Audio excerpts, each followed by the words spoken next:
I love cut content. Not because it was cut, no, but because it's different. Sometimes it gives you a unique peek into the minds of writers or developers. Sometimes it gives you whole new experiences, like lost songs or cut levels. Occasionally, it gives you a whole new way to get your ass whooped, like Flood Juggernauts in Halo 2. I love hearing about the alternate ideas, alternate stories and takes, and alternate character stories that were planned. Most of all, I like experiencing the cut content myself, from hunting down bands' old, obscure demo songs to playing beta versions of games. It's digital archaeology. As you unearth the old, you discover new layers, new experiences. Sometimes you unearth things that change history. Think back a ways to when Simon Y first released the Sonic the Hedgehog 2 beta that now bears his name. Think back to people discovering Hidden Palace Zone, Wood Zone, and all the other cut things, and imagine how they must have felt. Think of how it feels for some when a lost Doctor Who episode is discovered. Think about how it would feel if you discovered your favorite band didn't release an album, and you discovered it. It would be transcendental. Now, think about how it feels for those of us who hunt those things. Those of us that try to unearth them. Sometimes you even have videos of lands few men have tread. Lands that people poured days, weeks, or even months of their lives into. Lands that withered and died, placed in the recycle bin, or on old hard drives or disks. These lands are always the mother lode for those like us. In particular, I speak of Installation 04, a Halo ring. An alien-built ring world, imagined and coded by Bungie Studios. A world that went through many revisions. Once upon a time, it was a crumbling relic, chucks already coming off of it. In that world, the Master Chief would ride blind wolves and fight dinosaurs. Elites had handheld shields, and Prophet was a rank held by a few elites, not a species. An alternate universe full of promise, and one that was aborted. In another world, Cortana's rampancy, which originally happens in Halo 4, set in far sooner due to the flood of knowledge she stole from the archives of the installation. Mad with power, this universe's Cortana was to try to dominate the universe with Halo. There's Cortana, a dark mirror of the main series Cortana, was also never meant to be. In a universe aborted near the end, Captain Key's proto-gravemind form would have been burnt with the cut flamethrower, and his skull taken from it. But Bungie was so disturbed by the skull model they had made, a charred one, based on real pictures of charred skulls. It too was removed. But there's something far more grand in discovering which is known to be. That something is discovering something that was never known, something that even the company never discusses. That is the something I discovered. It all started with a fatal act of gravity, the menace of all things. In this case, the unrelenting, unfeeling force murdered an innocent Xbox. Well, I say innocent, but I'm likely to die of high blood pressure one day due to that thing, so maybe not so innocent. All that matters is that I, a clumsy idiot, dropped my Xbox, a device infamous for working quite well as a cinder block, and something went wrong inside. It could no longer read discs. I swore, yelled at some things, tortured enemies in some games, and then I calmed down. Before coming to a decision, Xboxes, one day, will be rare. So I decided I'd pony up the cash to get a new one. One that actually worked. I thought about where I could get an Xbox. Obviously, GameStop won't carry them, so this solution was out. All my friends had either GameCubes or PlayStation 2s or both, and I doubt any would have even sold me an Xbox if they had one. and the town's annual garage sale weekend wasn't for several more months. So I was left with one option, the internet. I pondered the options and decided that Amazon was the safest bet, and while eBay was the one likely to save me more money. As I was being foolish for even spending the cash in the first place, I decided to go on the eBay route. That said, I wasn't going to buy from shady old guy 6969 or anything like that. Only highly rated, reputable sellers. I'm impulsive, not dumb. Searching around, I found an Xbox cheap, with a buy it now price that was within my budget, and in addition, the seller had hundreds of great reviews. The description indicated that the seller was a former Bungie employee, and that they had this Xbox they had taken home a while back after being given permission, and it worked like it was made yesterday. I quickly bought it up and waited for it to show up, which it did, as fast as packages usually do. When it got to my home, I gleefully slashed through the obscene amounts of packing tape and lifted the Xbox out of the packing peanuts. I would have lifted over my head, Link style, but I figured if I dropped it, I'd crack my skull open. So, after finding the wires and setting it up, I plugged in a controller and decided to look at the hard drive. I hoped, in vain, to find the Halo 2 E3 game demo in there, but I was let down. There were plenty of save games, from Half-Life 2 to Tony Hawk, but something caught my eye. Under the saves for Halo was another Halo thing. It just said, Halo Beta. I did what any fanboy would do. I squeed, and then I checked it out. It had an option I haven't seen before. Play. I hit that button so hard, it could have filed charges. The game started up identical, and everything looked normal. All the missions were there, all the multiplayer maps, all the everything. Everything was unlocked, and all the descriptions and names were the same. I did what seemed to be the most logical. Started on Pillar of Autumn, set the game to Heroic, and sat down for a night of evolved combat. Of course, I did all the fun stuff, like blasting Captain Keys. That was the first time I discovered the difference. In the normal game, Cortana shouts that you've gone rampant, leftover writing from a time before the Master Chief was just an augmented human. And then invincible Marines come in and riddle you with bullets. You die and then you go back to the last checkpoint. I have to make a game out of it. Shoot keys, start stopwatch, end it when I finally die. I had gotten quite good at it, painting the Autumn's bridge red, and taking quite a long time to die. So, imagine my surprise when I opened fire, and the Marines started dying. I felt bad killing Sergeant Johnson because he's awesome, but was still rather shocked that they all were dead. I continued through the level, wondering what was going to happen next. All the Marines I encountered were hostile, which was unsurprising, and I had to fight my way through enemies both human and Covenant. I thought back to Marathon and the BOBs.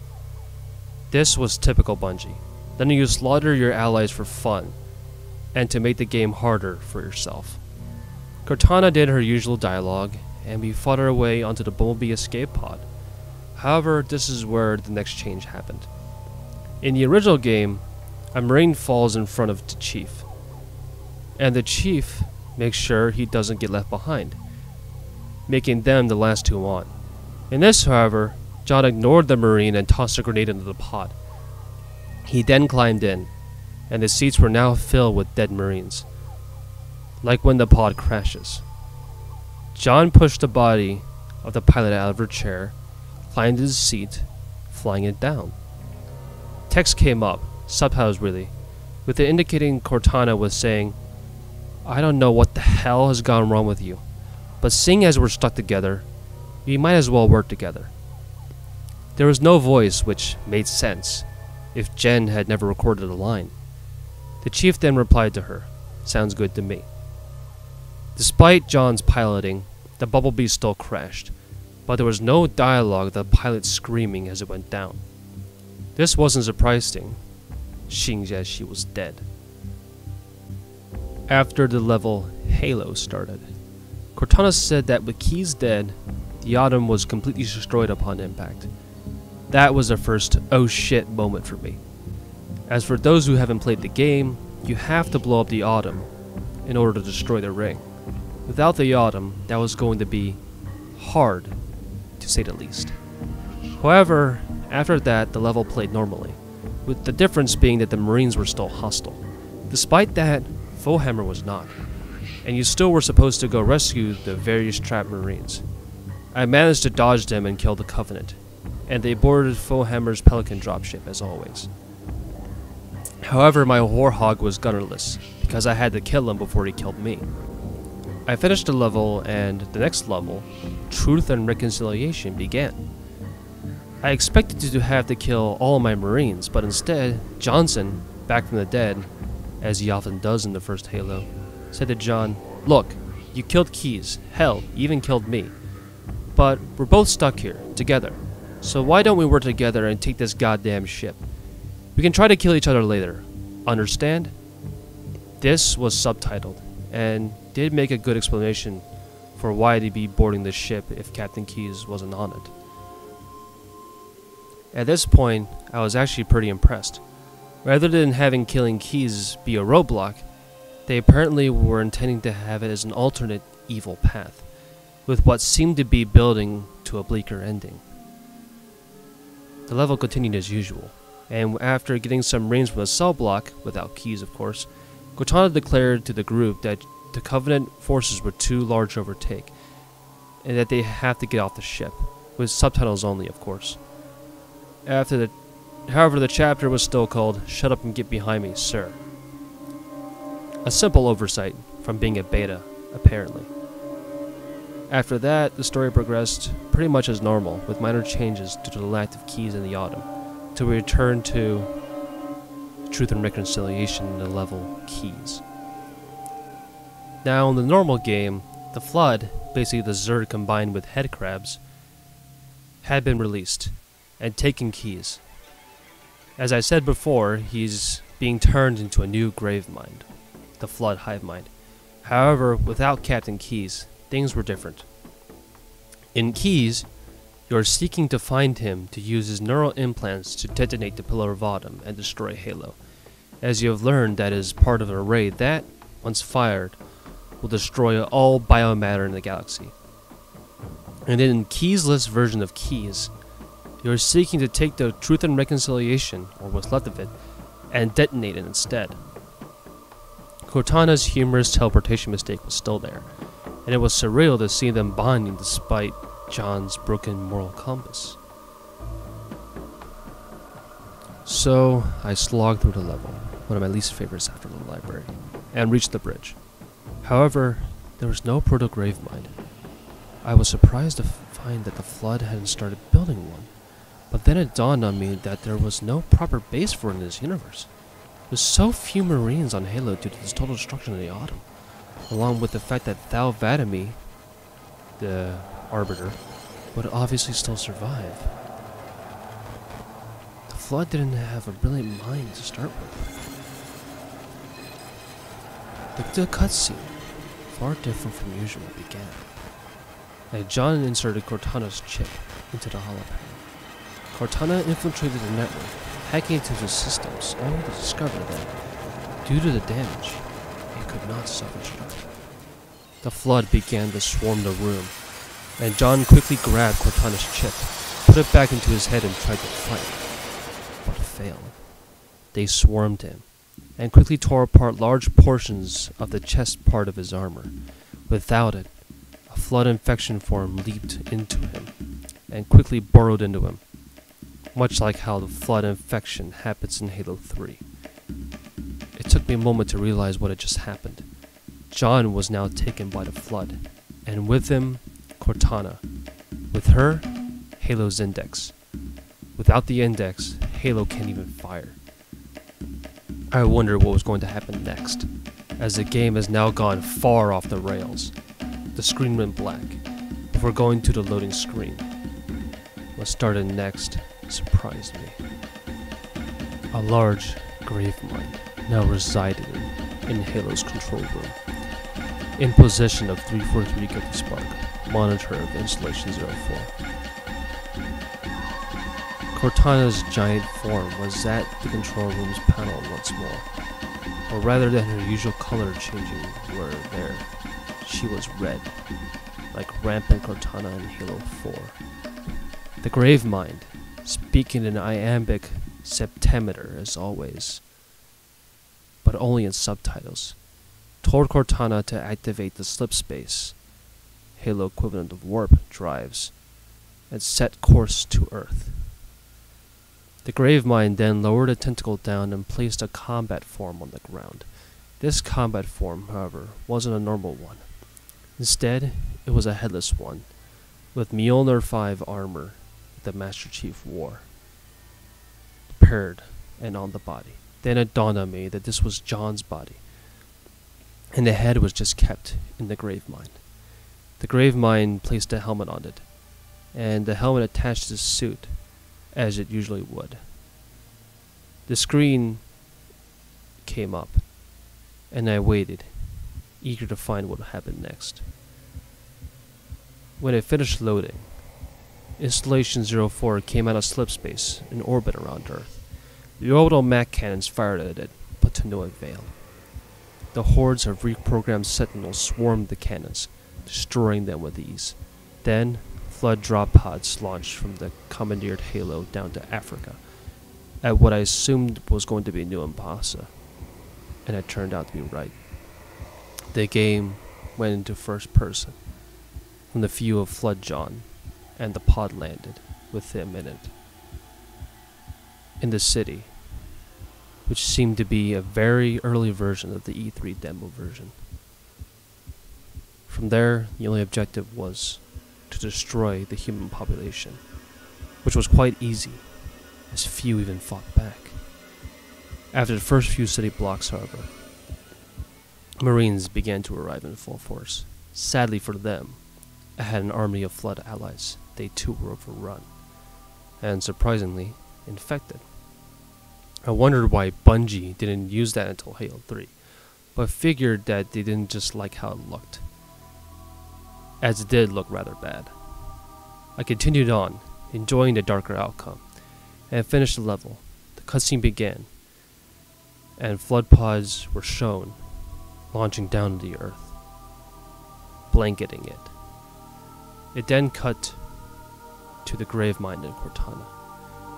As the grave mine loaded, giving his usual lines about how the Flood were the good guys, and the next step for all species, Cortana flickered blue several times, before staring that way.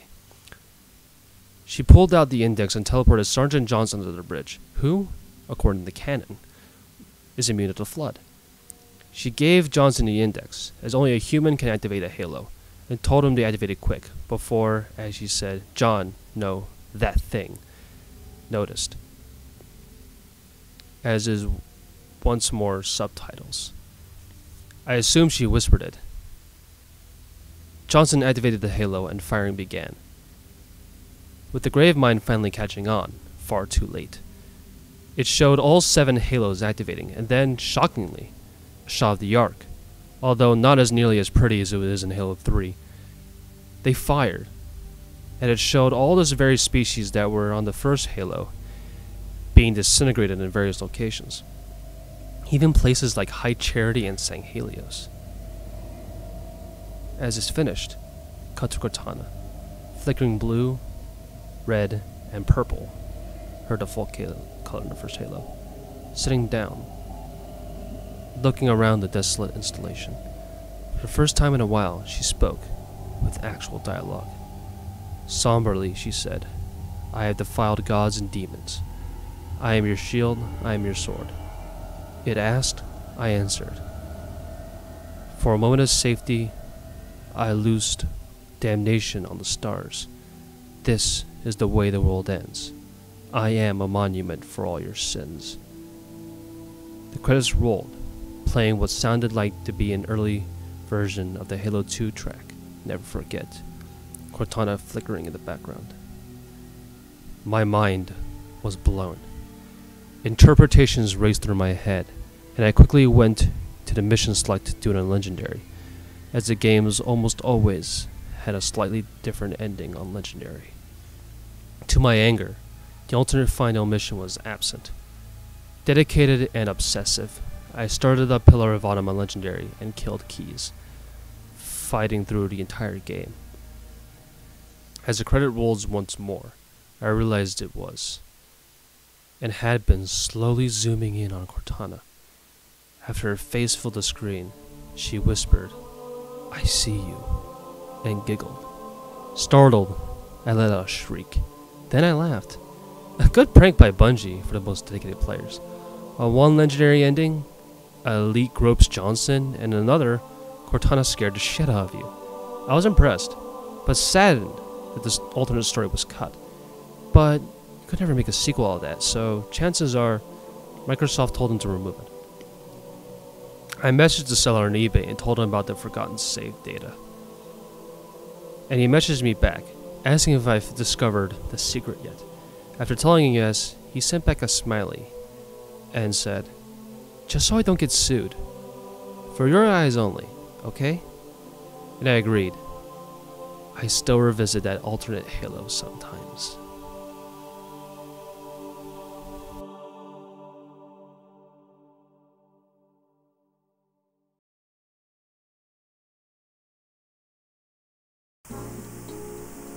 Hello. It is I, Master Chief, and I want you to subscribe to Titan BP. How's it going, guys? Titan BP here. I got the Master Chief helmet on. Obviously, I'm not the Master Chief, but you know, Halo is one of my favorite games of all time, and maybe because I'm biased, but I really also love this Creepypasta too. You know, it's because it's like not, you know, the whole, "Oh my god, this is a haunted game disc that I got off some back alleyway in the street. Oh no, my house is tearing apart." No. It's just like a very, very interesting, like, lost, like, hidden secret find that someone found from a Halo beta that was never released to the public. And it's a really interesting read. I really liked it. There were a few cliches like eBay, but that cliche has been done so well in this Creepypasta that I can almost just, like, pass it off. And it's also really a big part of the story. Anyway, this took a lot less time to do than the other one that I just made last week. You know, the one with the whole aliens and the dark ones, wise ones, that kind of thing. And I really liked making this one. I also did something new by putting some gameplay footage that I got from the Halo 1 PC edition, custom edition. And I put some of that gameplay footage over that, and so I feel like this will make that a little bit more interesting than all the other ones where I just put like still photos with glitch stuff. But so, anyways, if you want me to actually play Halo on either YouTube or Twitch, twitch.tv/MVP by the way, if you want me to play Halo or something like that for you guys, then just let me know, and I'll be very happy to do that for you guys. So, anyway, this is Tiny BP, and see you later, Space Cowboys.